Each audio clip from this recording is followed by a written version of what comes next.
Class 9th और 10th के लिए बहुत इम्पोर्टेंट सूत्र है। घन, घनाभ, बेलन, शंकु, इधर है गोला, अर्धगोला और छिन्नक। इस सब के आयतन, परिक्षेत्रफल, वर्ग ये सब जानते हैं। तो पहला है घन। घन के परिमाप 4 गुने भुजा। घन के आयतन भुजा क्यू। घन के पृष्ठ क्षेत्रफल भुजा स्क्वायर। घन के कुल पृष्ठ क्षेत्रफल 6 गुने भुजा स्क्वायर। घन का विकर्ण √3 गुने भुजा। यह घनाभ। घनाभ का आयतन L गुने B गुने H। घनाभ के कुल पृष्ठ क्षेत्रफल 2 × LB + BH + HL।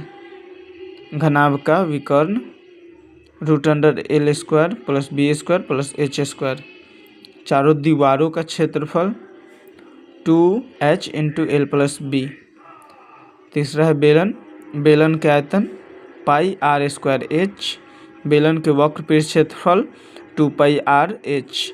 बेलन के पूर्ण पृष्ठ क्षेत्रफल 2πr × H + R। चौथा है शंकु। शंकु के आयतन 1/3 πr²H। शंकु का वक्र पृष्ठ क्षेत्रफल πrL। शंकु का पूर्ण पृष्ठ क्षेत्रफल πr × L + R। आगे है पांचवा गोला। गोला का आयतन 4/3 πr3। गोला के पृष्ठ क्षेत्रफल 4πr²। अर्धगोला। अर्धगोला के आयतन 2/3 πr3। अर्धगोला के पूर्ण पृष्ठ क्षेत्रफल 2πr²।